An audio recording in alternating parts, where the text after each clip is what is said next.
Well, hello and welcome to the wrap. This is episode number 59. It is Thursday, August 24th, 2023. And this is the show wrapping up all things Zwift from last week. We're talking racing, tech, events, fashion, etc. We're live on Twitch, YouTube, Facebook, and Twitter. You can download this podcast after the fact, after it is live. Anywhere that you do download your podcast, just go ahead and search The Wrap and Zwift. You should be able to find it, or head on over to zwiftcommunitylive.com, our website, and you'll be able to find it on the podcast tab, along with some new goodies that will be coming your way that we'll tell you about with the new Coaches Corner very soon. So today on The Wrap, we're going to be talking about a lot of people in the comments and in the community were interested in what Anna's take is specifically around the MyWhoosh and the Zwift Championships announcement. So we're going to be looking at that. There looks to be a patent leak. We'll be talking about that. It seems a little bit of a hype out there around maybe something that could be virtual shifting. And then on Coach's Corner, we're going to be talking performance, mindset, weight loss, and diet. And this is not necessarily a nutritional look. It's going to be more about what is diet, why are we even talking about weight loss, and then maybe a swap in how to deal with that. Because it tends to be kind of a negative, a lot of times, idea around us. And I think a lot of times, well, we'll get into that. I'm passionate about this one because I'm already starting to get on my soapbox for that one. And then we have the Team Foodray kit. The Team Foodray kit is the kit pick of the week. And we have been posting those over on Reddit. So if you do want to get your opinion out on it a little bit earlier and give it a rating from 1 to 10, head on over to the Zwift Reddit and we'll be watching that pretty closely. Jump into the comments. We do have a new comment interaction section as well for the live broadcast. So if you bring it on in, you might get featured. And that's about it. Let's go into what we've been up to, though, this past week. And I heard you've not been up to a whole lot. Not a whole lot, no. I obviously wasn't on the show last week. I got a little bit unwell after surgery, which kind of sucked because I think the surgery went all right. Feeling better now, though, but yeah, shed about 5 kg in about 4 days. So you shed 5 kg in 4 days. Yeah, so I have been a little bit unwell, but coming around now. So back to eating again, which is good. But yeah, I definitely feel on the weaker side. So yeah, it's good to be back and getting into a little bit more of normality. For an example, I drop my kids off, and there's a little hill back to the car, and I had to stop and sit down halfway up the hill. Back Whoa! To the car. Yeah, you got super sick. Gotcha. So anyway, on the other side now. But that was me 2 weeks ago. That was me immediately after. For those that didn't catch on my socials, I posted. I started writing a little bit more, not a little bit more once, but I feel like it's a little bit more. Actually, like a real deal blog news type. Here's my last couple weeks of racing post over on the Vision website, and I went back and looked. I was like, I really enjoy doing this. And I used to write every single race report. I had a blog on this Mr. Tree Racing blog spot way back. And for the Midwest, it had a pretty good viewership. I get thousands of viewers, readers every time I'd post at least. And so it had a pretty good little thing going on. I was like, man, I really like doing it. Anyways, definitely had not that bad, but I couldn't drive home. After the race at Order Shore, I was shaking and so much headache and so much just issue that I took 2 or 3 ibuprofen, and then Gabby drove for a little bit, and it was she just doesn't do well for long drives. She gets really sleepy. She's got a low blood pressure thing going on with that, and so she's like, we got to go to Starbucks, Nathan, because you have to drive. so I got my usual sugar bomb, massive caffeine. She's a sleepy driver too. I am as well. When my husband drives, within 10 minutes, I'm fast asleep out for the next hour. Yeah. She's exactly. She's exactly the same. Where she starts driving when she's not driving, she can kind of be all right, what's going on? But even then, man, and when she falls asleep in the car, it's hard. Drooling, gobbling, just totally out. Oh, no. And you guys have to drive long miles where you are, right? So Yeah, I mean, our Do furthest you? away race, I mean, Ore to Shore was like 5-hour drive. Yeah, long. Schwamigan's about the same. I think that's the furthest we're going besides Moab Rocks. I mean, we drove freaking 20 hours to go to Moab Rocks. So, yeah, Yeah. definitely a thing. That was that freezing one, right? Where you like couldn't feel Where your it was hands. where we went to the desert. Yeah, where we went to the And it, desert to get away from the cold, and it was literally 20 degrees colder than back home. Yes, that was yeah, right. deserts are freezing. Deserts are so cold, aren't they? Usually. Not there. Oh my That was gosh. supposed to be. They were Oh, apologizing at the start line. They were oh like, no. we put the like, because their whole thing was like, get away from the winter and come here, and that's how they were selling it to the audience. And then when everybody got there, it was horrible. So I mean, literally, their poster was like people in t-shirts and shorts and smiling in the sun. Like. Oh no. Oh, bad marketing on that one. Well, it's not like you can control the weather. It's like super, like, yeah. But anyway, I felt bad for everybody, especially ourselves, because I walked away with a broken collarbone. I blamed the cold. I blamed the cold for the broken collarbone. So Oh my gosh. So- And how did you go in your race? yeah, okay. So what have I been up to? I've been racing. August is for racing. Literally, we have a race every weekend in August. So we already did the Ore to Shore thing. If you want to read about that, I actually also in the writing. I'm like, okay, I've got a long history of writing here, and not writing, but riding, right? And like, as I'm writing these current stories, coming back to racing professionally in the last couple of years here, I'm like, wow, I've got a lot of history with like all of these courses, and I have pictures and stories and content from the past. So I just started throwing in like at Nordic Mountain that we did this past weekend, which is Mount Morris as well. It's in Mount Morris, but Nordic Mountain's the ski hill that we use. The Subaru Cup Pro XCT National used to come here. It was like one of the UCI C1s of the area that was a big deal. And I have pictures with like crowds up and down this whole rock drop area, like a World Cup, with me going over these rocks, following some of North America's best, right? I was like, totally put that in, because now it's like kind of a smaller state thing. And like, when this is a whole another topic where there's actually meetings going on about this, but like the War Series was America's largest mountain bike racing series. Like, that's how they were branded, right? Like, we had thousands of people coming every like other weekend, and there was good prize money. It was like good for a state series. Like, it was great. And then we brought in this national stuff every once in a while. And then the guy who built that, Don Edberg, absolute legend. Mountain bike, he should be. I think he is inducted in the Mountain Bike Hall of Fame. If he's not, he should have been. The community loved him so much. We raised a bunch of like money as his send off. Like, thank you so much, Don, like for all that you've done. And he just was super attentive to a racer's needs and how to create an event to create motivation of competition. And he sold it to Trek, and now I think Trek is trying to figure out, like, because before it was like he had like 50 sponsors, you know what I mean? Like, all the bike company and this and that, and all these people in the market of cycling that were invested, as well as like ways that he's running it. And now it's just Trek. You know what I mean? Gotcha. And like, Yeah. And so it's like, ooh. And then if you have someone at Trek, I don't know how invested they are in racing or how much they know about that. And if they were like, hey, handed this, it's nothing against that person. It's like, you're filling some really big shoes that made the most successful, one of, if not the most successful series in the nation for the last 20, 30 years.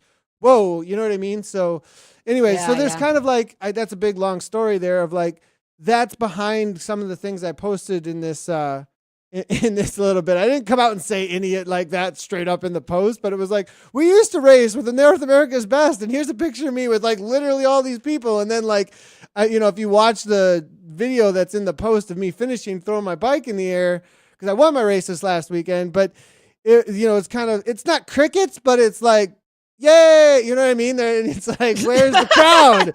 Like, tumbleweed. Yeah, it's like we used to have a crowd here that was like huge and screaming and blowhorns and bells. You know what I mean? Like, what happened? Kind of a thing. So, yeah. Oh, yeah. Okay. Well, anyways, congrats so on the win anyway. Thank you so much. It was a good one. I had a really, really good race. It was like I got sick, I rested, and then like I had a 20-minute best in the last on Thursday before the race, 20-minute best in the last few years. I think I did 370 if I didn't have to stop and drop a water bottle. Actually, I dropped a water bottle in the middle of it. So not bad. And then I was like, oh, okay. See what happens this weekend, and like walked away in the first lap. It was like just gone. 2-minute win or something. Oh, that's good. Yeah, I think my FTP at the moment will be about 80. So I'm like looking forward to the path back to fitness. Oh my God. Come on, you got this. No problem. I got it. See, that's why we created Coach's Corner. That's why we created Coach's Corner.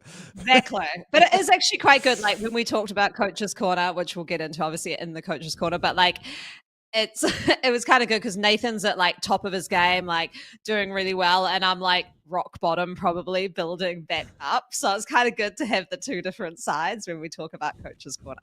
That's actually, I think it is really good. And we also are in kind of two different places, literally New Zealand and America, and like, you know, seasons we match up in the Zwift season, but outside of that, I think they kind of go opposites outside of Zwift totally season. Different. Yeah. So exactly. I do have like something interesting though. It might lead on to the MyWhoosh discussion because I had like, man, a lot of like heated feelings last week. One was so I was kind of looking ahead to the summer and what goals I want to have, and there's a gravel nationals race. I was like, oh sweet, gravel nationals, that sounds cool.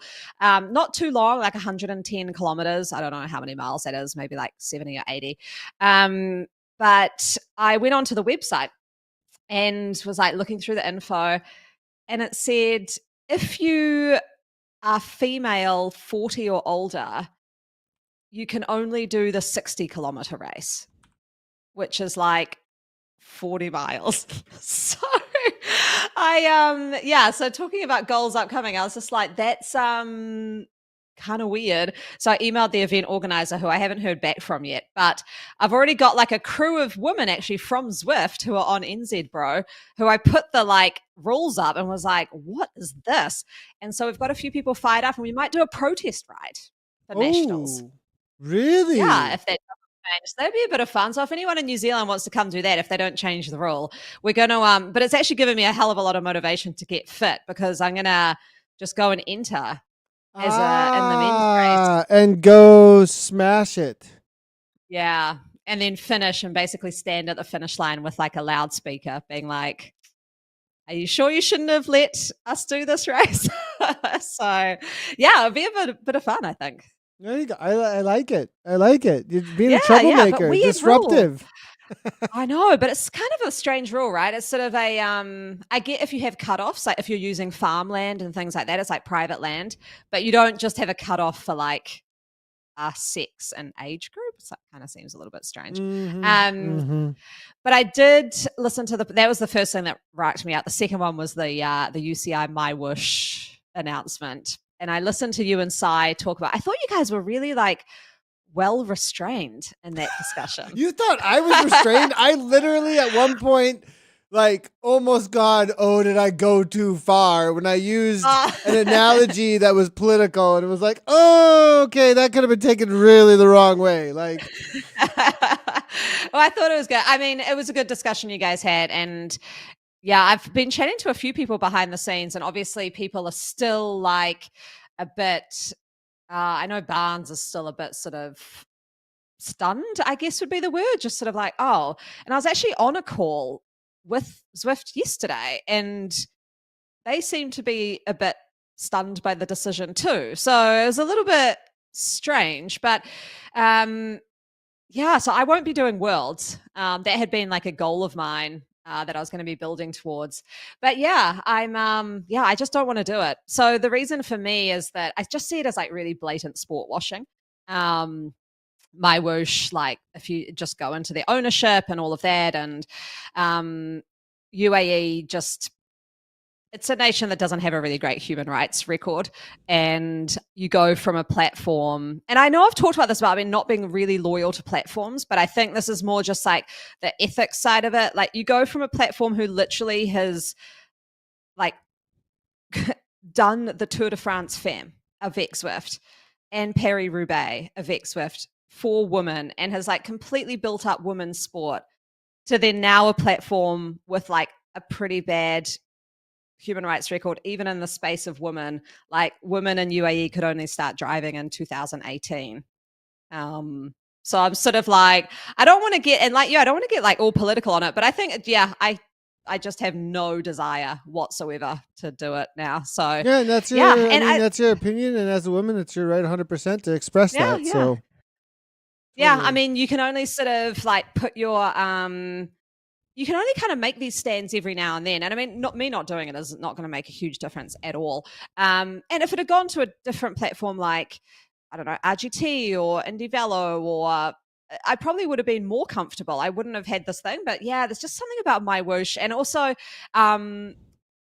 yeah, I think the points you made last week as well, like it's a total top-down approach organization rather than bottom up. Like from what I can see, there's like zero community, and it's purely like just pay people money and get them on. And it seems so unsustainable to me.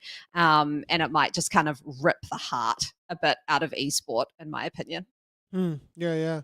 I do. So no, I'm not arguing with any of your points. They do have women's competitions, on the platform. And so if we leave it as its own thing, and I don't know if you can do that, right? Like, and then, I mean, this is a whole can of worms too, because then it's like, well, the UAE team and one of the, if not the most popular rider in the world, just from like a popular opinion, is on that team. You know what I mean? And like, you get into all of this, are they doing good? And are those cultural or political issues a separate stance from what seems to be a political entity, though, from where the money is coming from, and what are the beliefs of those people? And if they were going to make public statements, what would those statements be? So we haven't heard any of that, but from the history, I can see exactly where you're coming from, right? Like, totally, 100%. And then, but, like I said last week, it's not a women's right thing. It seemed that the women's side of the racing, when Gabby did participate, it's a total joke. She went through all of it. And out of everyone that got disqualified, Gabriella got disqualified after she did the Grand Prix Zwift protocols plus whatever they had asked for to a freaking T, like 100%. And like all these other people, I don't even know if they're women or not, like just smashed her. And it was just like, what? All I got to say is, I mean, their numbers were better than Demi Vollering's. So, I mean, maybe we'll see them in the Tour de France. Some of them were better than Tade. I mean, they have Tade and he probably has data. Like, how did that happen? So, and again, there is a little bit of spite in me. I have to admit that about this, because we both went through all of the hoops, like, and we were like, dude, there's money. Like, that's a good amount of money. I'm fit. I'm going to go race. You know what I mean? And Gabby had better chances than me. She's, as far as talent goes, especially in the online space, she's better than I am. And I was like, yeah, go get it. Like, right on. And then she breaks away, gets like a minute on this group, and they like smashed that minute in less than like 30 seconds. It was like, wow, like, and then just rode away from her. It was like, okay, like how something's not matching up here. You know what I mean? So anyways, all right, enough. That's the MyWhoosh opinion. Yes. People were looking at for that from Anna. We went on that a lot last week with Sai as well. If you want to hear more about my opinion about that, head back to episode 57 and you can hear all about that. I do want to touch on Pack Dynamics 4.1 with you, because and maybe we'll do that a little bit more with a guest in the future, because TTT is really going to be a big thing. ZRL's coming. Zwift Insider did some cool videos. I don't know if you saw those videos. I've seen that, yeah. Yeah. So what's your take so far on 4.1?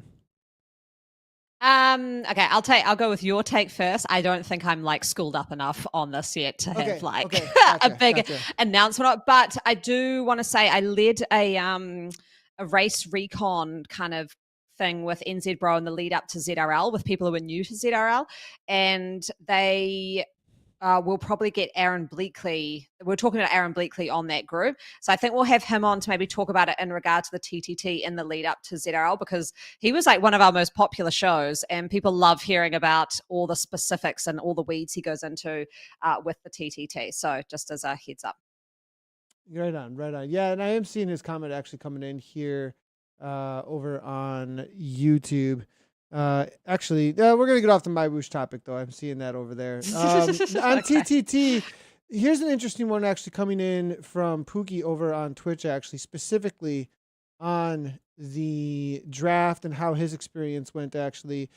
He's just finished up the TTT with the new 4.1, and he liked it, but our punchy riders did not. And that's interesting. I wonder what that's about, because the punchiness of a rider to get by, but so I could see, so it might reward someone or riders who have a more consistent high-end power, because you have to work to get by, and then you've used that punch to get by, and then you have to, it might have to be like where you're not rewarded quite as much in the draft, it sounded like, as well, from some of the videos that I've seen. So it had to be interesting. See, it's hard for me to comment other from what I've seen, because I'm going to experience the TTT maybe tonight for the first time, if not next week. So, but from what it looks like, the video that came out from Zwift Insider was showing that riders riding at the same wattage weren't churning around. No churn. Which is good for people being able to get away. But how much are they able to reserve in the draft? And is there going to have to be a lot more finessing? And will something like Sauce or something in Zwift that's telling you how much draft you're getting be that much more important now? Because it sounds to me from the notes that I read in 4.1, it's a lot more complicated than in the draft, not in the draft. Like, things happen while in the draft, depending on how you're positioning, how you're pedaling, how much speed or power you're putting into the avatar. Like, it's a little bit more complicated now, and because of those complications, they say, well, let's not get too under the hood. But when you get into situations like this without the details of the why, you might just end up wasting a lot of effort and not have a clue what's happening for any reason. And having that knowledge of when you click over a response, that's really, really important to know. So I'm just looking at this. Do you think really Pack Dynamics 4.1 is being produced so much with steering in mind?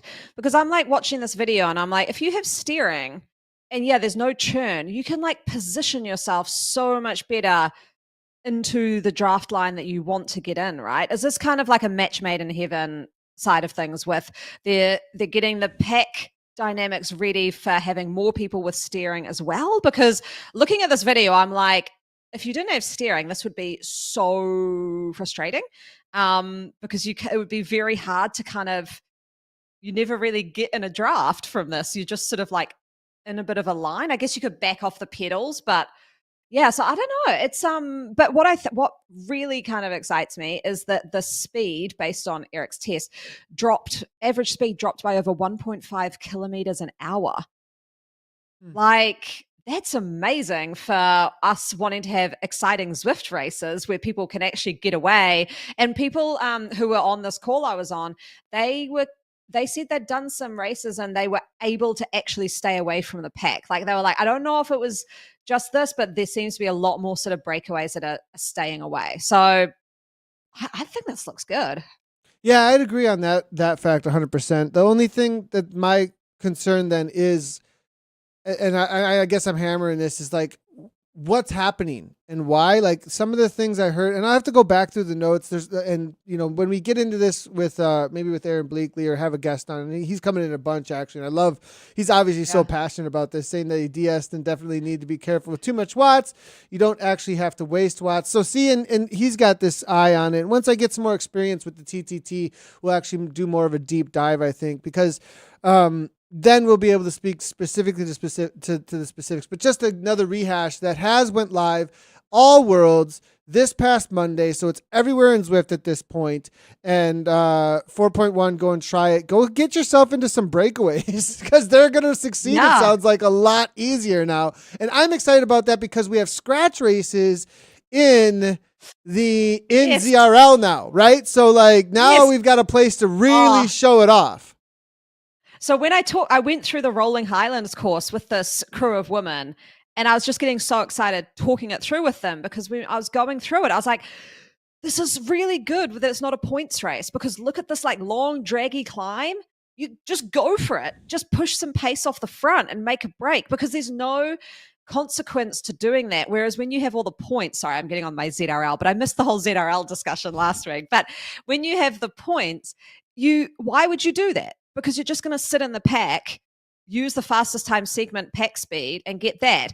Or like just poke off the front of the crew to get your first across line. Where, those scratch races, like, I'm pretty pumped for those. Like, that's going to be good because there's going to be, with pack dynamics, then a little bit more of a chance you can get away and reward for getting away instead of, a consequence to getting away. It's going to be so good to have those scratch races into the ZRL. Yeah, I think also with this being added will maybe also encourage people that maybe aren't your pure sprinters go for the first across the line points on all the segments too, even within the sprint races, right? So now we've got a situation where it isn't everyone just sitting around waiting for the sprint. Now they do this thing off the back, and it's just like nobody's racing even at that point in those points races. Yeah. It's really just feels like we roll around and we have a sprint workout. We're doing our sprint workout this week. You know what I mean? So now I think that's going to have a really great effect on the ability that, okay, I might not be able to do the tracky high-end power off the back thing and get the fastest through segment, but I'm going to be able to maybe break away and go grab some first across the line and go have my own race with first across the line with a few off the front. I think you might see a lot of races playing out that way now if this works out, because the sprinters might not be able to chase things down anymore. Yeah, so one thing I said to this group was like on, say, Rolling Highlands, there's this kind of like long drag of about 3 to 4%. I said, you should just get like your 20-minute power rider to get on the front and put on like a really hard pace and just string out the group until it kind of breaks. Like in real life where they start going up a climb and you get a pacer on the front who just like, Seb Kuss, right? He thins it from like 30 people and by the end of his turn, there's 5. I was like, I think you could kind of use that strategy now with this because once from what I've seen as well, but Aaron, correct me if I'm wrong, is with this pack dynamics, it's quite a different cone shape behind the rider. So if you get out of the draft, you're out really fast. And so again, if you're stringing it out and someone gets a little bit in trouble and you've still got draft at 3%, but they'll drop, right? A little bit quicker. So I don't know. It's exciting. The lazy Zwifters are going to be so mad. Oh man. I mean, think about it. We talked about this a lot in 4.0 when the pace partners changed and we were like, whoa, no more lazy Zwifting. Now it's like even more like, I think, they're moving in the right direction. And I think like I guess tying this into like the upcoming ZRL with pack dynamics, 1, get out and practice it. But 2 is that be on the offensive because I think this could reward people who are sort of, being offensive rather than defensive. So I think just, that first race, go try some stuff. I think you might get away with it now.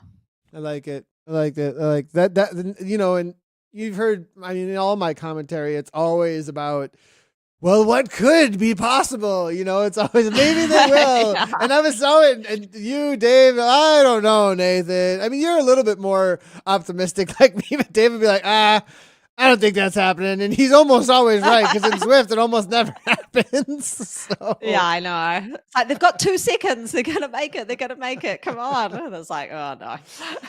Well, it seems that the last couple of months, all of these releases are just right before we go live, like in 24 hours, 48 hours. Suddenly there's like, hey, something's going on. We're like scrambling to like be a good news organization and actually have the latest thing that's happening. Well, Virtual shifting and gearing on Zwift. Looking at recent patent applications is a live article over on Zwift Insider. Very interesting. I got a bunch of messages in my DM suddenly about 48 hours ago or so with a link to a Cycling Weekly magazine article that talked about a one sprocket to well, this is how it's titled over on Zwift Insider. One sprocket to rule them all. I love how how Eric writes these. But as you can see, these are the images that were found, it looks like, over at the patent. It looks like the Z cog is what he's calling it, on Zwift Insider here. Single sprocket that replaces the rear cassette on a trainer, effectively creating a single speed setup physically, at least. So interesting. And now, how would this work? Go ahead, Anna. Yeah.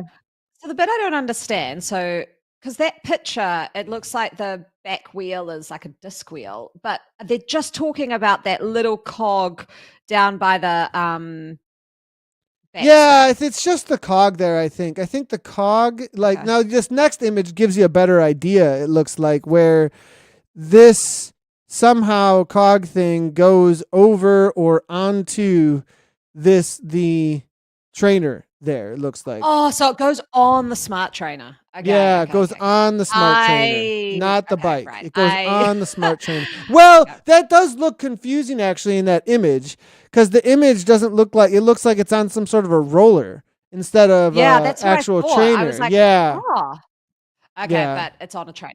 Okay. Yeah, it's on a trainer. And that gives some explanation to something that we showed on the wrap in May of 2023 as well, in the Zwift Leaks post that obviously Zwift Insider also did some stuff about, with this customized gearing my garage screen. And you showed it and I was like, what is that? I was like, you threw it, and I was like, okay, interesting. But you know what's really funny is just earlier this week on the Reddit, in the Reddit crowd, Shane GP Llama was responding to someone, like, it was almost like the whole community was guessing or predicting what was coming, actually. Because like somebody was like, well, why don't we have virtual shit? And it makes a little sense to have virtual gearing, and like, and then all of a sudden, boom! Within a couple of days, bam! This comes. I wonder if somebody at Cycling Weekly read that Reddit post and then went searching patents to see if anybody in this space had them. I would not be surprised one bit if that's, because I mean, did you know that's the story of Zwift? The story of Zwift is John Mayfield is posting his program on Reddit.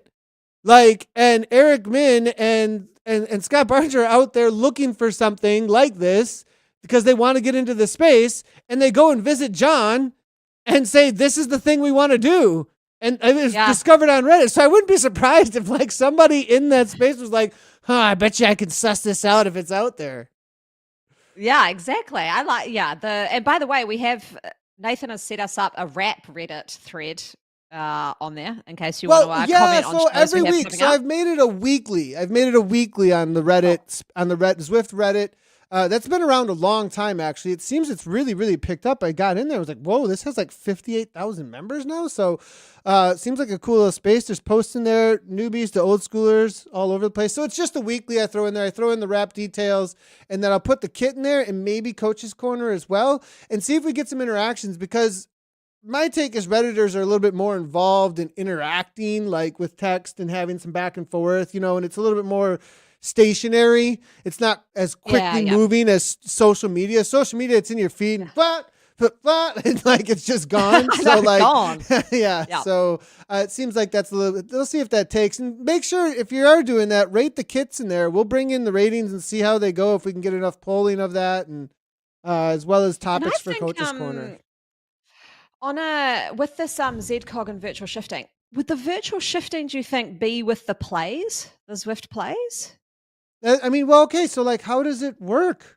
That's a whole thing. Like, let's see here. So in the article, it's saying that Zwift also discusses auto shifting in its virtual shifting patent application, which is a novel concept in virtual cycling realm, but quite common in auto racing games. Yeah. So So it that's an says here interesting though, thing. Go ahead though. it refers to a virtual shifting system that consists of a shifting controller Hmm. interacting with the smart trainer. So like I would hope that they'd just do a software update and those buttons on the plays could be virtual shifting, right? Like is that how software works? Like they could just do an update and a button now equals virtual shifting? That would make a lot of sense. That would make a ton of sense. Yeah. And I mean, I if mean, people are thinking about getting plays, right? Like if someone's thinking about getting a play and it's like, oh, well, here's a really good reason to get a play if I, don't have to do a because whole I lot of messing think around with my bike. Cause I think like that's another thing is just being able to put your any bike on. Like what out of all the yeah. messages I got, that was the one message I got about this. Oh, I can put any of Yeah, my yeah. setups on. I can put any of my setups on. Oh, I have a Neo. But just being able to do that, man, I might go for this just for that convenience. Yeah, for me, it would be the like being able to put like my son's bike on it or my Mm-hmm. husband's bike on it, like without Mm-hmm. having to like faff around.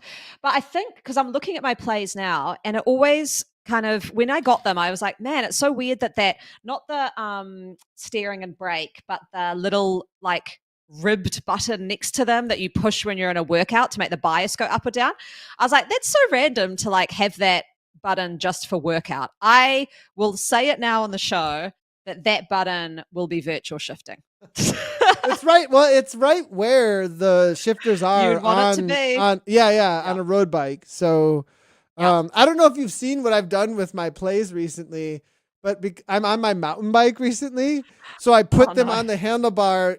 But I wasn't the first one to do this. Someone in the OMG team did this because they didn't like how to hit the buttons and the steerings from the hoods when they were sprinting. So they like I don't know. It was interesting. They got in the way of their sprinting, so they put them in the middle of their handlebars, like turned the other way. It was Yeah. really, but then I Yeah. was like, I looked at that, I was like, oh, that's my solution for my mountain bike handlebars, and so I put them on there, right there. Yeah. And Anyways, people put them on their treadmills, I've seen as well. really, So yeah, what? yeah. Well, because it's like, well, because when you're on the treadmill, you still want to like, I guess, Mess around, let I actually would not use it. Maybe, interact yeah, with maybe the game in interact. some Yeah, sort of way, especially on yeah. Apple TV. I could see. Yeah, I don't think I'd do that, but yeah, I have seen someone kind of wrangling them around a treadmill handlebar thing as well. Are you drinking a beer? Yeah. Oh, yeah. Definitely. No, I don't drink beer. Actually, there was so on the coaches corner thing. Everyone's gonna hate me for this. They're like because I love beer. I do. I drink NA. I drink non-alcoholic in season, and like I absolutely love even my NAs after a ride. Crack one open. But there was a recent study that said it increases estrogen levels. Just not even the alcoholic ones, like all of them across the board. What Like, beer? yep. Like there was a Oh, scientific study came out that said certain amounts of and it has something to do with the way that it's made with the fermentation with the hops in the wheat or something that hmm. has a chemical reaction that increases estrogen. I was like, and so decreases your testosterone levels. And I was like, uh, okay. And I'm in the mode of like every little thing. Like I stopped taking all antihistamines, you know what I mean? Because there was that other study that came out that was pretty conclusive that antihistamines mess with your performance. And then now it's like cutting I mean, I already wasn't having alcoholic ones, but man, now I'm really wrecking everybody's day out there. Oh my god. Okay. No, it's a water. It's a Um, water. You drinking a beer. I was like, wow, okay, things have changed in a week. What did you We're and Sai get up celebrating the to? wins. Oh man. Yeah. Oh my god. Um, but sorry, I don't want to go on a tangent with it too much. Water in a can. Yeah, it's a big thing in the US. It's a bubbly. Oh, okay, okay, okay, Yeah, okay. it's a I bubbly. gotcha. Yeah, it's a bubbly.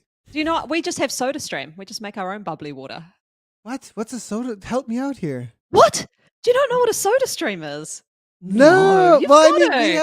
we have a like you mean wait, help me out here. I think we're So talking about like, so you get like a ton of like your own bottles, and you have this little machine, and you put water in your bottle from the tap, and you put it in the machine and bubble it up, and it makes you No, bubbly we don't water. have that. I've never Oh even my seen god! that. No. What? No, I've never even seen Wow. that.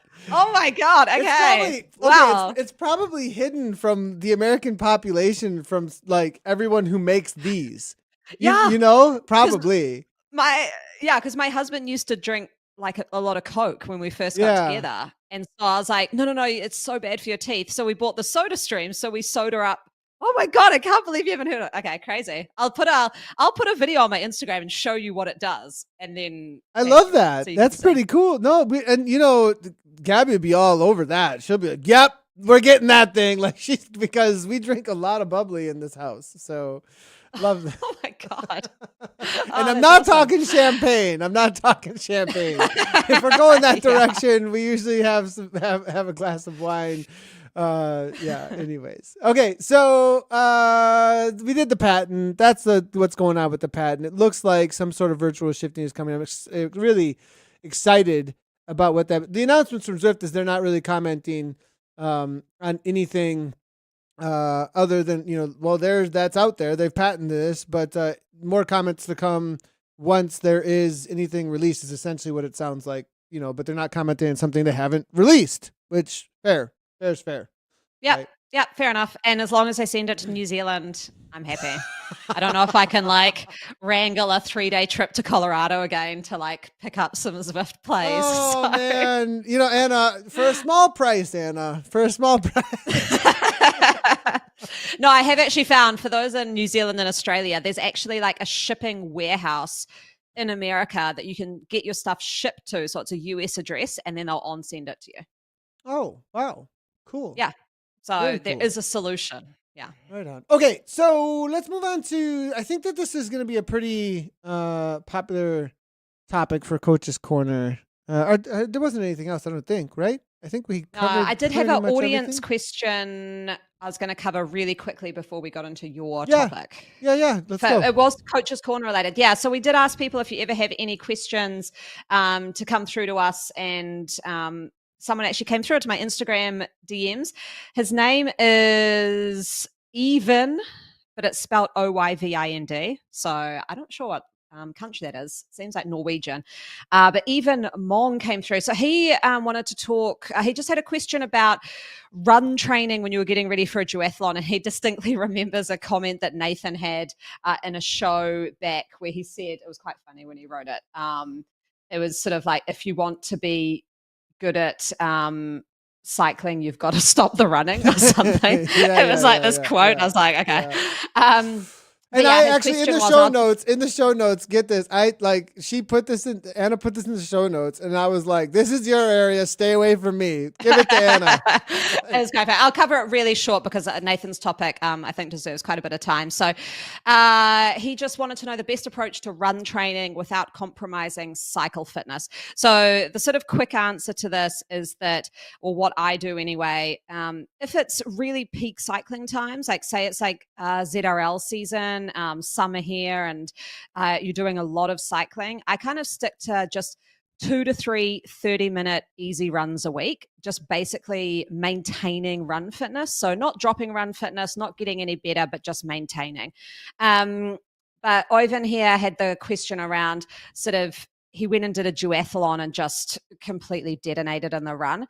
There's periods of time where you can bring in hard interval sessions with running alongside cycling. So because triathlon season is right in the middle of ZRL season too. So what I would do is the ZRL race would be on a Wednesday lunchtime for me.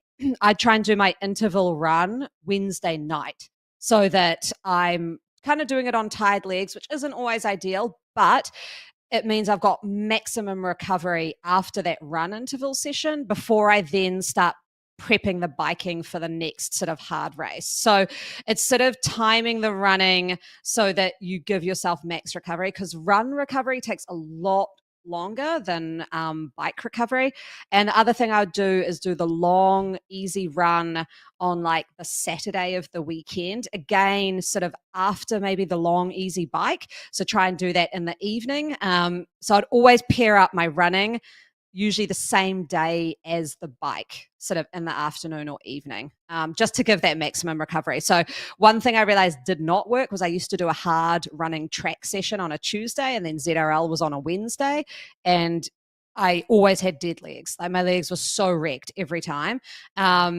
So you've kind of got to look. If my goal was running, I'd reverse that and I'd do the hard run before the bike. But if I was looking at biking, you do the hard run after the bike. So you maximize your performance on the bike if that's your goal. Interesting. So there we go. Just on that, really. So it sounds like from somebody who doesn't do any try or any running, and like you have to be very specific about what you're focusing on, not use your hard workouts in a way that like you still have to focus on one thing or the other a little bit, it sounds like. And Yeah. the maintenance idea during certain times when you're really focusing in on the intensity maybe of the bike, it sounds like it is definitely a thing. And then maybe since you've maintained and it isn't going to be a sudden shock when you're maybe more peaking toward your bike, you can throw those hard ones in there for the run to kind of like sharpen things up, but you can't be the best at both kind of a thing though. Yep. Yeah, I'd say that's right, especially with the sort of stuff that we're talking about on Zwift. I mean, if we're talking about like Ironman or half Ironman training, you have to treat them all equally because you're actually doing an event where it matters. But if you're like really focusing on cycling, which is what Oivan was saying, if you're focusing on cycling, but you still want to have the running, you just have to realize that the cycling's a priority, realize the running may just stagnate for a bit, but it's not going to get worse if you keep up that sort of, I would say 3 runs a week. I always keep them pretty easy. And if there's an event coming up where I'm like, I just want to give that a go, add in a little bit of speed work, but always after the key bike events each week. Nice. Good call out. Good call out there. All right. Well, let's get into the main topic for this week and for the Coach's Corner. And performance mindset and weight loss is going to be what it's all about. And the main thing, a lot of people were like, oh, we're going to be talking nutrition. No, that's not what we're talking this week, because when it comes to weight loss and mindset, this actually was kicked off. I have these like moments for me where I'll read something, I'll get into like a topic with something, and then I'll get into like ruminating about it and be like, oh, this idea exists out in the world and I got to deal with it and in some sort of way because it impacts something where people have consequences from that idea. And there was actually a post on LinkedIn. It was a really great post and it was about weight loss, but it was kind of a self-defeating post in some ways because the person who wrote this went on to saying, think about this as think about your diet. So then he changed terms and went to think about when you're dieting, adding things to your life rather than taking them away. And like, I responded in the article and then it got me thinking a lot about this, that the turnaround of this losing instead of into gaining can actually start from the very first principles of how you think about this. And early on in my racing, in people who are around me, a bunch who were trying to do this weight loss thing, the diet changes that needed to happen, the way in which people were eating, the way that they were interacting with their working out. Oh, I have to go work out.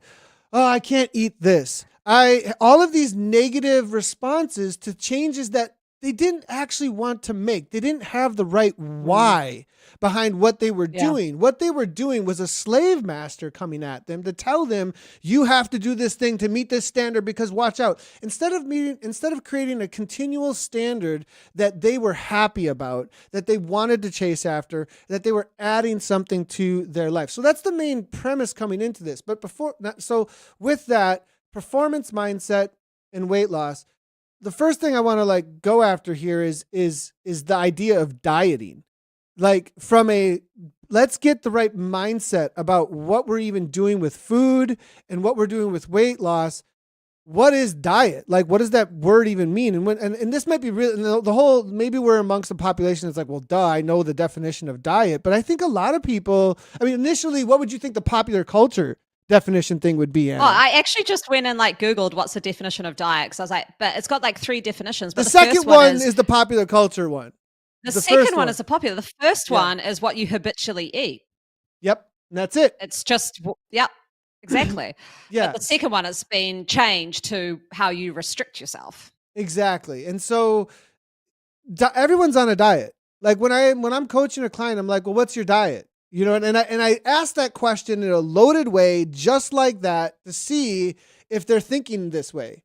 If they're thinking, oh, I need to restrict, I need to cut, I need to do this special keto, paleo, lion, whatever diet that's out there at the moment. And I'm like, no, those are just ways of consuming food. Everyone is on a diet. It's if you were going to talk to a physician and they were going to ask you what your diet is, they would ask you that maybe. They're just asking, what's your eating habits? How are you eating? Everybody eats. Everyone has a diet, and it's a measurable thing. Okay, so that's the first thing to like get away from diet is actually, what can I eat? What's in the range of all the things I get to eat? And I think that performance mindset, that's a part of having this performance mindset. Yeah, I'd say so. I mean, I don't know, when I was racing professionally, I was a definite like restricted eater, especially going to race in Kona, just because it was always drilled into you. Like I was actually thinking about this yesterday when I saw this was the topic. It was like drilled into you that the less kgs you had, the faster you would go because of the heat component in Kona, particularly with the running. But then I look and I'm like, so I look at what's happened in the last like week with being quite sick, and I've like lost a bunch of weight. I feel so weak and terrible. And I'm like, if I had actually put all of that mental energy into actually thinking more about like performance rather than like being so restrictive, it would have like, I think, enabled such a better performance, because the mindset is positive rather than negative. And actually, I think is where you were hopefully going with this discussion, is that it just became this like obsessive thing that like, and it is the same in cycling, right? And the lighter and lighter and lighter you get, the faster and faster and faster you'll go. But I think I would much rather it be like, I just want to get faster, and what I'm eating is going to help fuel and enhance that. And it's just, it's everywhere in triathlon, especially people who are heading to those hot environments. But yeah, cycling, I could imagine, is even worse. So we can use shifting from 100%, and I think that we're seeing this more and more, a shift away from within, even at the top levels. When I'm listening to some of the top level coaches, even the way they talk about getting their athletes lean, they're not really focusing as much on the weight loss itself. It sounds like they're focusing on the training that then has usually, sometimes not though, an end result of suddenly there's weight loss that starts happening because the performance is going up, and they're measuring and consuming what is needed to happen to create an insane engine of performance that just will naturally let go of the things that need to let go of. If you're not like lifestyle cheeseburger living, like that's a whole nother topic. Of that also, what is in your diet is performance oriented, and those changes as well, I think having the right whys, they're going to justify anyhow. Like I'm quoting Nietzsche, but like if you have if you have the right kind of why, you're going to be able to go after those changes, I think. So, but on the weight loss thing, there's a couple of really specific things, like one-liners that I think are really important here.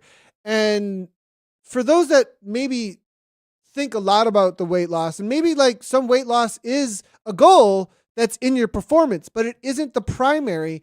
Weight loss is always a secondary goal.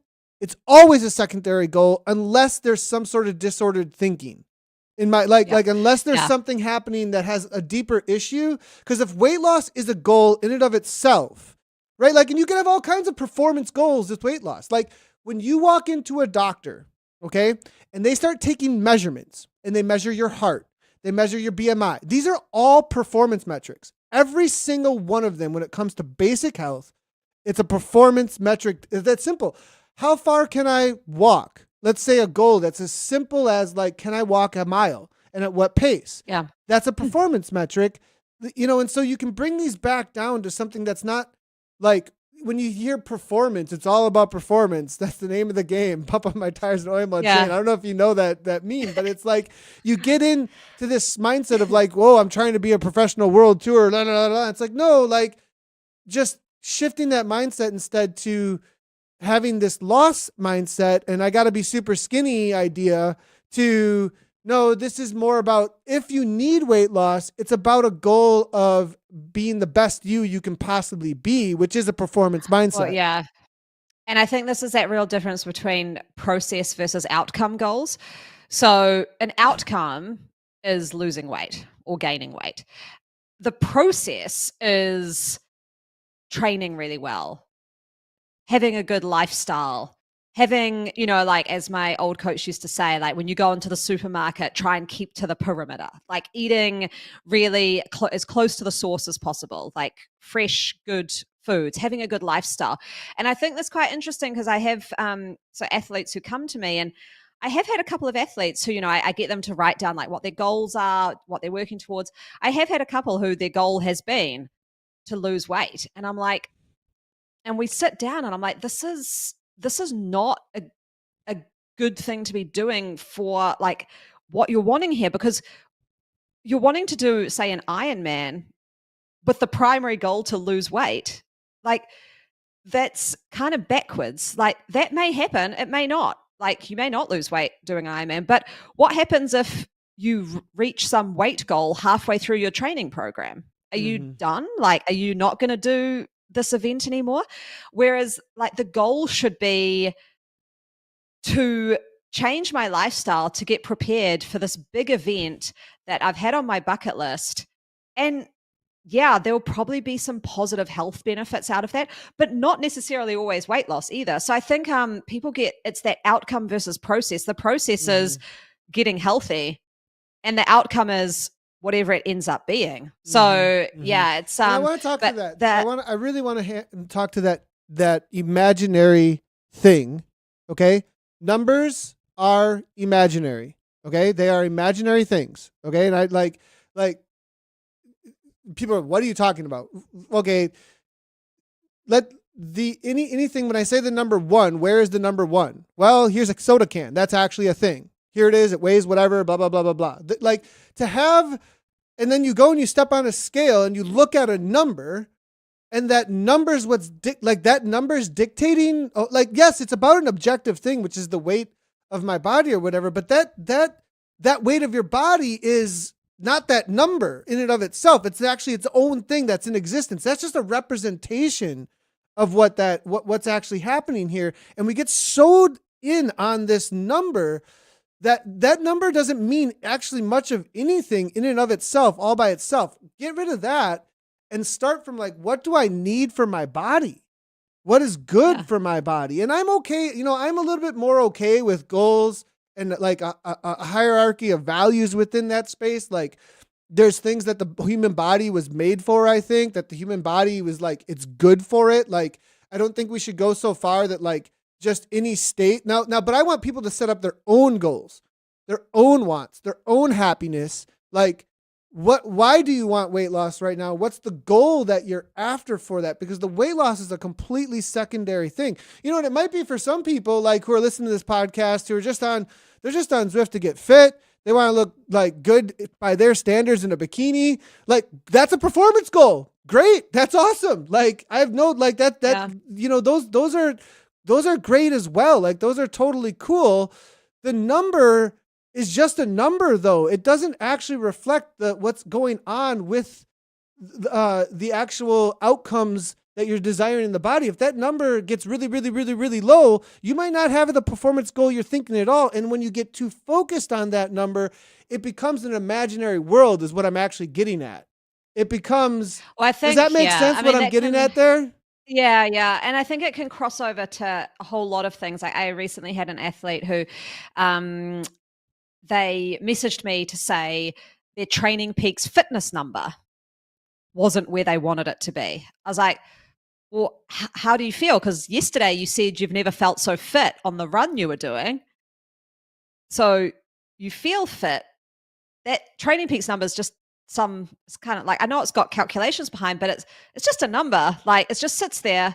Like, you could have the best fitness number and feel absolutely terrible. So I think it's kind of I get what you're saying there. And I think, yeah, I mean, I think it is like a tough topic though as well. If you're starting from a point where you really do want to get healthy and shed some weight, it would be very hard not to really dial in on a number that's sitting on a scale, because it's kind of your like I totally get that. Like, it's like an FTP number. Like, you do an FTP test, you want to get better. You've spent 3 weeks restricting food, you want to see something happen on the scale that looks better than what it was, right? So Yeah. I think it's a very, very hard thing with the mentality tied up within there. If we're just looking at like sport performance, I think it's like a bit easier to sort of like see it as a process and outcome. But when you're looking at everyday living, it's, I mean, Yeah, and I I guess don't know. my main takeaway there is hard. like, I guess, okay, so if it's black and white thinking, like, please don't hear black and white thinking from me on this if people are hearing that, because I am saying that weight loss is a secondary. You know what I mean? Like, it may be a secondary thing. It's not a primary. And I think we make it the primary. I guess that's a lot of times is like dieting and weight loss. Like, you literally see that in headlines. You know what I mean? It's like, Oh yeah.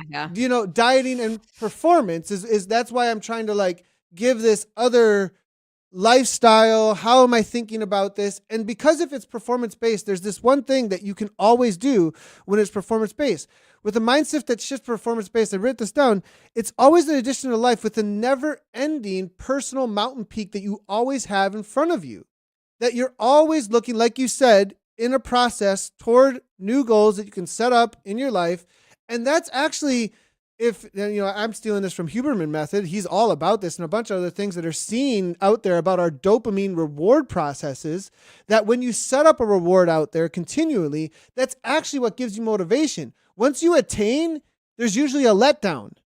That like, oh, I got to the thing. And it's like, no, like you said, this is always going to be a process and we're not looking for this end goal. And I think that's kind of almost the easier way out in some ways, that we don't like the expectations sitting around there, that maybe like performance, well, it allows us to sneak around a lot of different corners in ways that like we kind of know in the back of our head it would be better for us anyways if we let go of certain things, or you know what I mean, or did certain changes to how we think about stuff. And I think that the performance mindset helps us in that way. Yeah, I think so. I mean, I think, to be honest, like, I think this is so insidious everywhere though that it's a bit tricky. Like, if you're a cyclist and you tune in and watch the Vuelta coming up, like, they look like freaking skeletons. So Yeah. you know, like, it's it's so hard. you kind of go like, we have it in this household. We have it in this household with both of us, right? I watch the top level and I'm like, all right, right now I'm fluctuating between 65 and 68 kilograms and it bugs me. It's like, and I'm not like, so this is coming from a place of like struggle. I'm not like with Gabriella as well. This isn't a place of like, I've got this all figured out. This is something I've had to work really hard on to have the right way of thinking about this, to where I have a level of acceptance and a level of peace in this area that I'm not sure a lot of people have, because I've taken this mindset on and work on having this mindset actually. Yeah. And I think, so you see it there, you turn it on, you go, oh, well, that equals performance. Then the other thing I was actually chatting to someone about, we're talking like Zwift and Indy Velo, is that one thing like I have enjoyed on Indy Velo is there's no watts per kg. It's all speed, right? And so it's the other thing is you go on and you're rewarded, like you're seeing weight there again. It's like, oh, well, how do I increase performance? I don't know. It's a very, I think this is a very loaded topic that, for today in the Coach's Corner, I think it's, Yeah, I want to know, like, what's your I see you holding back a little bit on a couple of parts of it. Like, and what's your, I can sense that. Go for it though. Like, there's a reaction coming. I think it's really hard to word it, but I think like we're sitting here as two people who, when I'm performing well, perform well and are light people. But I know the struggle of, well, I don't know it, but I know from coaching people who have it and friends that weight loss is not a freaking easy topic. Like it is, it can be kind of easy if you're sitting there and you're wanting to shift a kg or two. But if you're wanting to go shift 20 kg, 30 kg, like I can see how it is the prime outcome. And that's what you need to look at. And I think I kind of just, I guess empathizing here that when you're looking at it from not just a performance of, and I think sometimes it can seem a bit trivial when we say, you know, when you're like, I fluctuate between like 65 and 68. And I think some people be like, I would love to have that problem. Yep, 100%. You know what I mean? I guess that's where I was kind let's of take it out. Take it, but let's take it to the, so this is 100% in my mind and everything I wrote about this actually. And I'm really glad you brought this up because I see people who I know in the chat. And I know people in the community who've been watching me stream on Twitch since 2015 who struggle with exactly what you're saying right now. And what I would say directly to those individuals is performance mindset is actually the best thing for them because they can continually set up a new goal that has something to do with, I walked this far and got into zone 2 for a half an hour 3 times. Like that's the basic, right? Like a lot of times when you're just starting, can you do 30 minutes of exercise 3 times a week with that kind of a goal in order to see a continual, constant change over time? And that's a performance. Like that is a performance though that's happening. And if you can shift to the acceptance that this is about, and like, and when I went to the doctor or I went and did whatever it is to see where things are at, I made these little gains. That there's always these new little, and they don't have to be, I won some race or I got a new FTP, or those could be a part of them, but setting up whatever is your goal that you want to see that is attainable, not some far out there unattainable thing, but like hopefully within the next month, I can, you know, eat less of this and eat more of this and get this amount of exercise, whatever that goal might be. And that will be the shift from I need to restrict. Like that's what I'm trying to get away from, is that somebody's using that reward system within wherever they are at for what they want actually for their life. Yeah, I like that. I like the sort of the goal setting, like you're saying, a performance mindset. The goal setting is 3 30-minute walks this week and try and do that every week. And that is the goal, as opposed to 2 kg this week, another 2 kg next week, another 4 kg, you know, changing it to. You might see that, but getting it into something that's active of your body moving and doing things. I'm trying to get away from this, like all these, and we got these keto diets, right? And at that kind of weight losses that you're talking about, with a keto situation that's a little bit too extreme, without exercise, you will be skin and bone. Like you will not be muscular. You'll eat away at you will not have performance when you get to the weight you were looking for. And you might, you're not, there's a lot of consequences of that. There's also like other consequences of a mindset that's just about weight loss. So I'm also speaking to that person that might not be moving their body and after that kind of a thing. Yeah. And I think that, I mean, this flows on to everything around goal setting, but it's, again, and I wanted to, maybe it can be our topic for next week. It's that pure focus on like a number like FTP, as opposed to like hitting quality workouts, which should more be the goal. Like this week, I want to hit these good workouts. And that could be the outcome. You know, and it's the same with what you're saying here. I think, I mean, if there's anything I kind of get from this topic you've brought, it's that I'd probably take in with some of the athletes that, you know, I work with on this is you've got to what's in your control is what you can sustainably do week to week, and to set those goals as process oriented as Mm-hmm. possible, Mm-hmm. not sitting there, hopefully not looking at a scale, although I see why some people are tied and like looking at that. But instead of getting worried about that number, which you said is just a number, is like doing the things in your control each week, Mm-hmm. doing those Mm-hmm. walks, doing the training sessions. But man, I'm not sitting here thinking this is an easy solution. No, this is a hard topic. It's a really hard topic, and it's much more complicated than as simple as I just tried to make it in the details. I will give that 100%. My thing is that I would stand by pretty far is that if we go back to the first principle though that I said, that you can always create a performance goal that has to do with some sort of attainable physical activity, that'll be good for you, and that there's a bunch of other things that can happen around that as secondaries that will support that. Yeah. I think that's the mindset, that there's a shift, because your whole lifestyle will shift if you take on that mindset. That like, if you go back to that first principle of like, where can I make changes toward this performance? And it doesn't have to be something on the bike. It could be something on the bike. It could be that you want to, whatever bikini size or whatever beach body, might not be my thing, but like, I'm not judging that like whatever, or if it's, I need to lose weight for health, or who knows what it is, you know what I mean? But that the performance mindset can aim at all of those goals, that this is a first principle that will get you to the right places, and weight loss, that's just going to feel like restriction and this thing that's flogging you. You know what I mean? And like, that should not be the primary. Yep. And I always think, like, I always have this overarching goal for myself that sits above every single goal, which is that I want to be fit and healthy enough that if any adventure arises, I can go do it.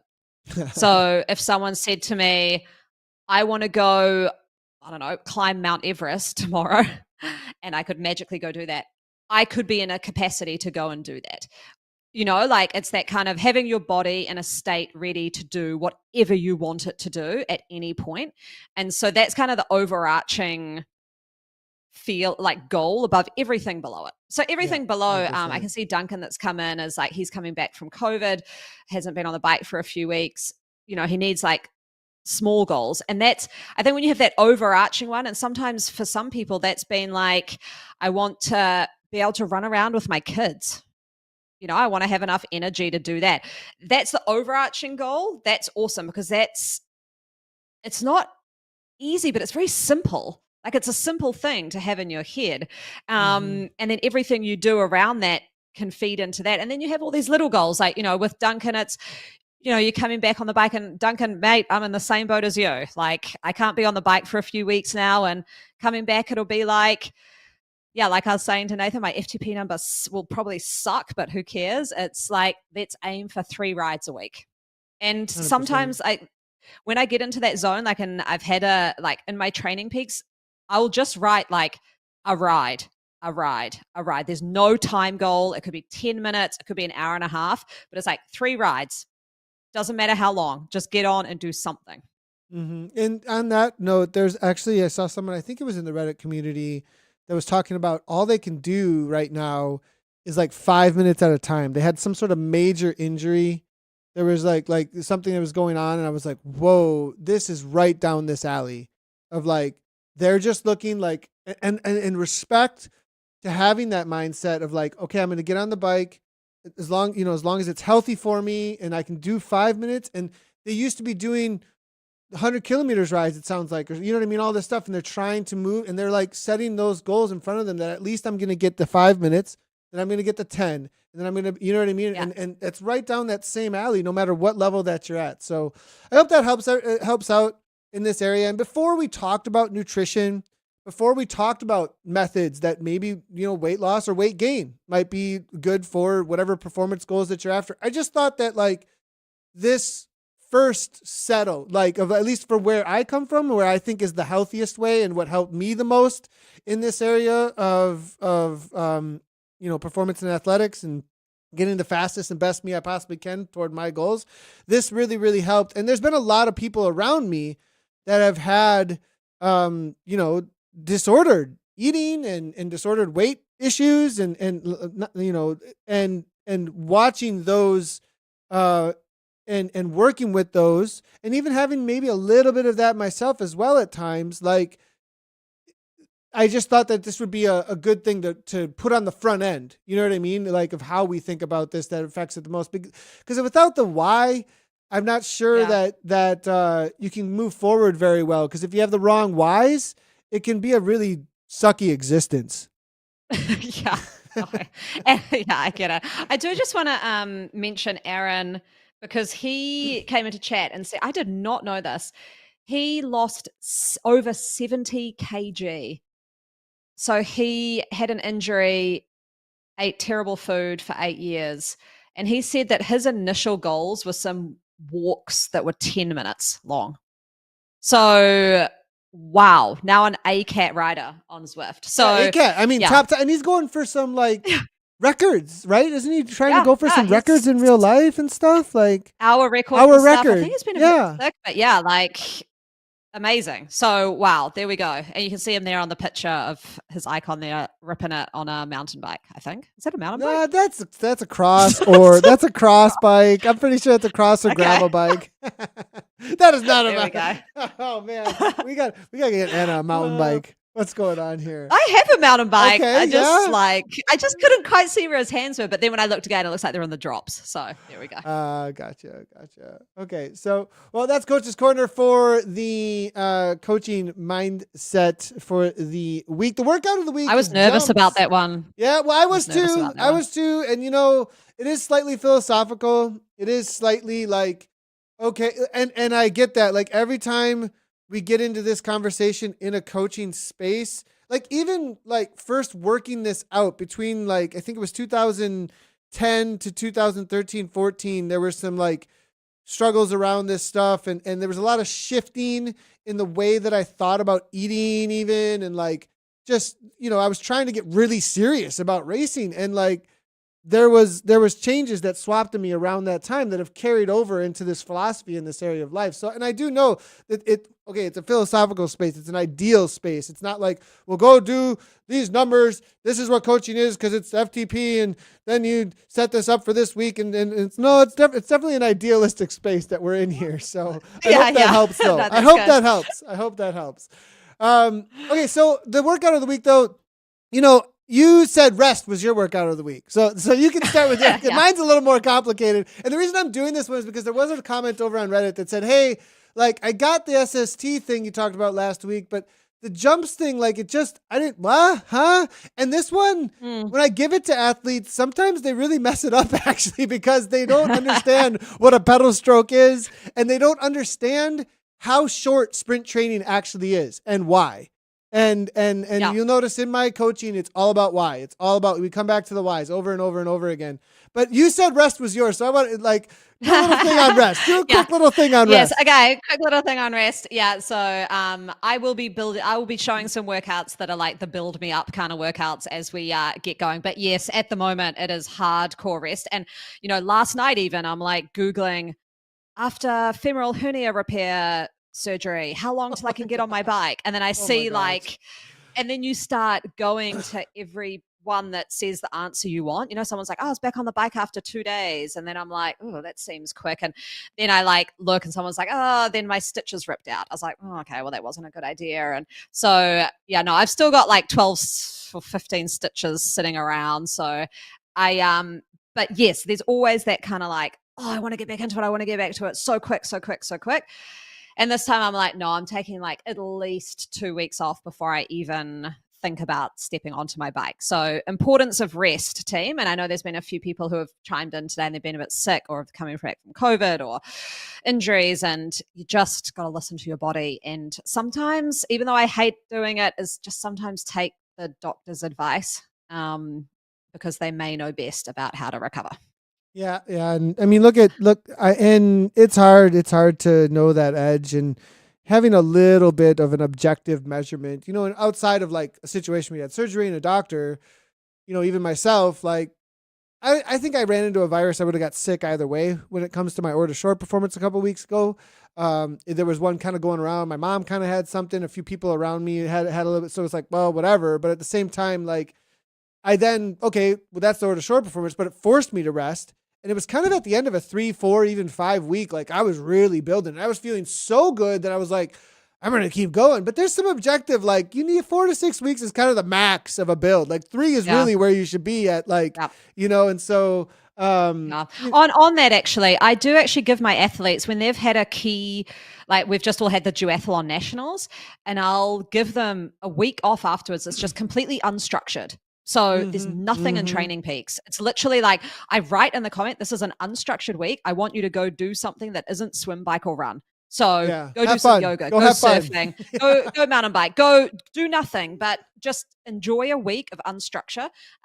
So yes, always take those unstructured rest weeks at critical times in your training. Yeah. So I did that and had some of the best racing I've had in a long time this past weekend. So I need to hear this. I definitely need to hear this a lot because we all get pretty intense. Well, for the jumps though, everybody, this is a little feedback on the Zwift side of things. I did write a little feedback to them. I tried building this in Zwift, and when it comes to just like pure speed and power work, you can't really build it in the Zwift workout. Like it just, I mean, you can, but you do free ride because you don't use erg for these kinds of efforts. If you try to use erg for 8 to 12 second efforts, it barely kicks in. It kicks in, it stops you. It doesn't really. And then because of that though, the workout builder itself doesn't really have too many options other than like create a free ride, or you have to type in there, turn erg mode off because it could ruin your workout, and so a little bit, I did leave some feedback in there like, hey, we should be able to maybe have the ability to have a higher, like a high wattage representation in some sort of way, or some representation of the wattage that should be put out per zone. Do you do workout? Do you do workout builder? I write it in HTML code.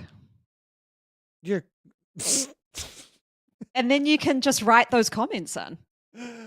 Yeah, I mean, that's awesome. Like, that's great. And I should be doing that. But my feedback is that not everyone is like, if we're talking about, so one of Zwift's goals is, from what I'm seeing, is make things as seamless, simple, just be able to go and do it as possible. So if you have a coach coming in who their job is coaching, and then they have to be writing HTML. And then they're like, I have to get into HTML. What? Do you see what I'm saying? Like, yes, I agree with you. Thanks for calling me out there, Anna. I really appreciate that. But my point is that workout builder could use a little bit of love. That's my point. So a bit of love. To say all that, that's why I'm showing you, because I did jumps this week, and here's my Training Peaks, and that's why you're seeing my Training Peaks file from this, because it's the best representation I have at the moment. And jumps it's not going to give you a good idea of like actually how to perform this. But as you can see here within, up front I did 30 minutes of zone 2 work. And then from there, you see these 5 interval sets that are here. And if I zoom in on this, you can see each point at which on the minute, every minute for about 8 to 12 seconds, I did 24 to 30 pedal strokes. Now, a pedal stroke, everybody, and then I rested for about 5 to 10 minutes. Actually, some of these, it doesn't matter that much as long as you're not getting super cooled down in between the sets for jumps. But the whole idea of the jumps is to hit max power. And I'll get a little bit more into the how about this in just a second. But to give you an idea of how effective this actually is, because I think some people don't realize how effective sprint work can be. I've gone from at the beginning of season barely breaking 1100 watts, and I'm almost hitting personal best again at about 1400. Okay, and I had my personal best 2 days ago at 1398 for the last 5 years or so, I think. And so, like, you consistently work on these week in and week out, and you usually put them on easy days or opener days. Because they're not as long. They can't be an opener day if you haven't done it in a while, because it's kind of like weightlifting. If you haven't weightlifted in a while, you haven't run in a while, like, it's going to be like, whoa, what was that? A little bit. I usually do those opener or easy days. I can throw in some sets of these. It's going to be a jump. Now I'm going to give full credit. This was a Joel Friel training Bible workout back in the day, that was that was one original. It was also spin classes did these a lot, but they did them a little different. But you want to be in a gear that gets you maximum power output with a makes sense cadence in a sprint.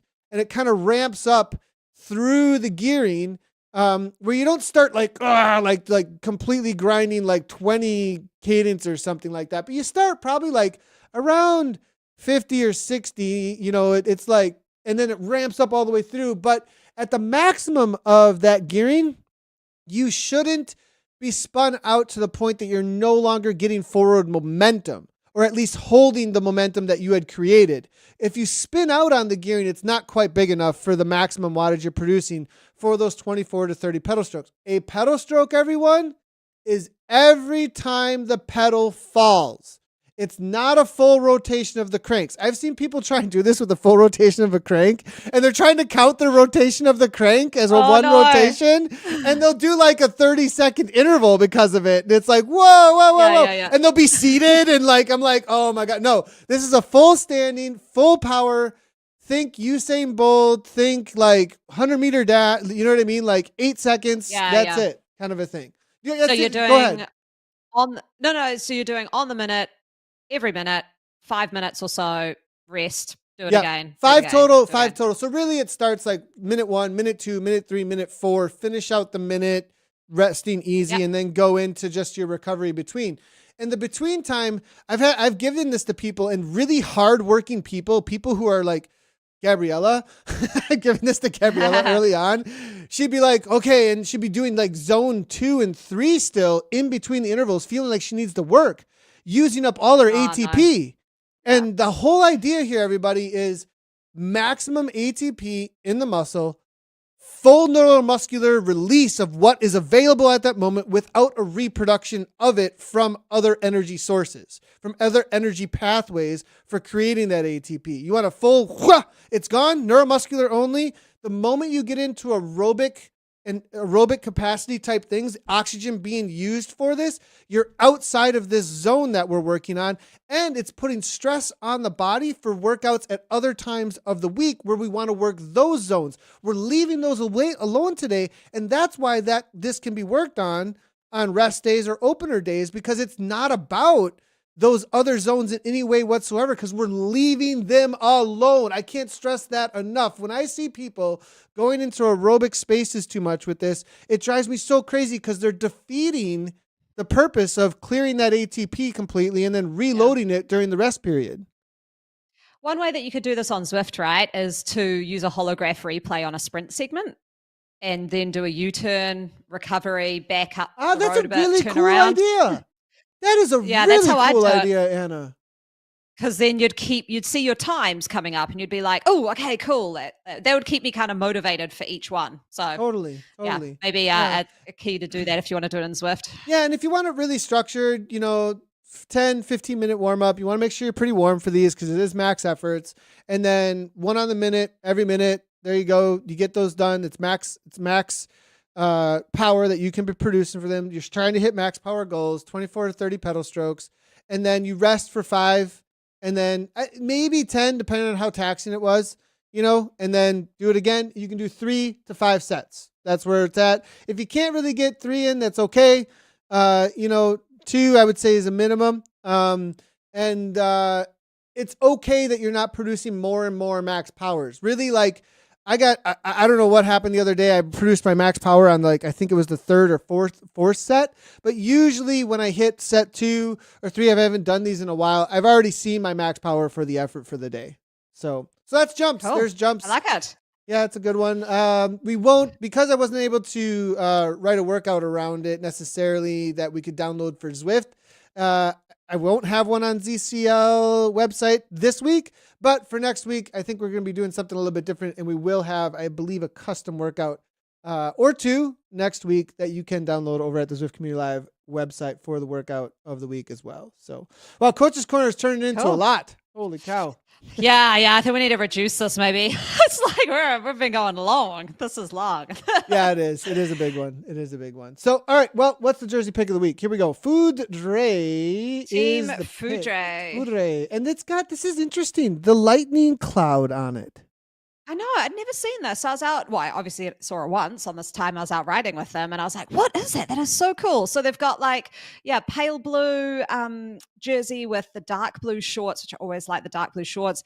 And they've got, like this kind of cloud with all these lightning bolts coming out. I just never thought, I've seen Team Foudre like racing, I'm sure, and I've never noticed this jersey. So it might have been like a bit of an old school one. Yeah, it is. So I thought it was newer. Because specifically I'd never really seen it before, but then I did a search for it and it actually showed up a ton on a Google cool. search. Like there's a whole bunch of like different representations of it actually. If you see here in this Google search, it's like it's actually like their logo there too with the lightning clouds and stuff. Oh, so this is cool. Yeah, I like it. Yeah, it's very cool. I mean, I'd give it a 7. I quite like it's quite different. I've never seen lightning bolts in a cloud and stuff on a jersey before. It reminds me of Mario for some reason. I don't know why. Like I do know why. There's that little guy in the cloud that like rolls around. He's got like a fishing pole, that little Koopa. You know what I'm talking about in Mario? Yeah. It reminds me of that a little bit. Like definitely cool looking. I like the lightning bolts. Very cool with the power there. So I rate it. Yeah, I'll give it. We're really similar on that one. I'll give it a 7 as well. I think a 7 is a good number. I was like 6.5, 7-ish around on that one. So, well, that is. What are you up to for the next week? Quickly. Just recovering.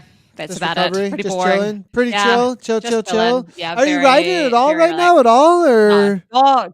Oh God, no. no? No, I've got really? like 12 stitches right down where your quad meets your stomach. So literally right where they you would really be opened you. pedaling. Okay, gotcha. Yeah. So no, I'll be off the bike for another week. Another week. Got it. Right on. Good, Yeah. good. Okay, well, we'll plenty of time to come up with lots of coaches. Make it an even longer coaches cover. We got Treadfest this weekend, last of the Wisconsin Off-Road Series. I might be doing TTT. It's getting into Zwift season here, so it's time to jump onto the Zwift racing a little bit more, so we'll start throwing that in. And a big look forward to Schwamagon and racing that. Lots of FTP work happening over here. So that's what I'm up to.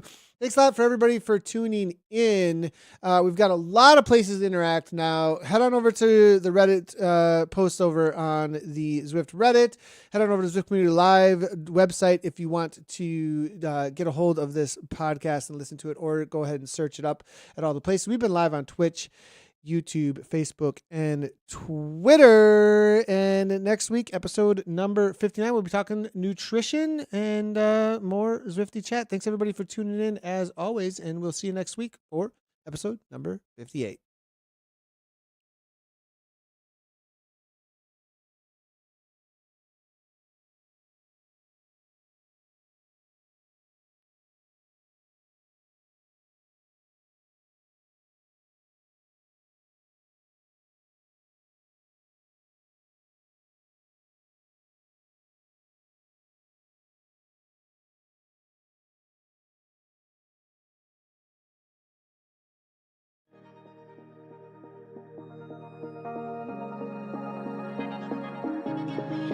Change.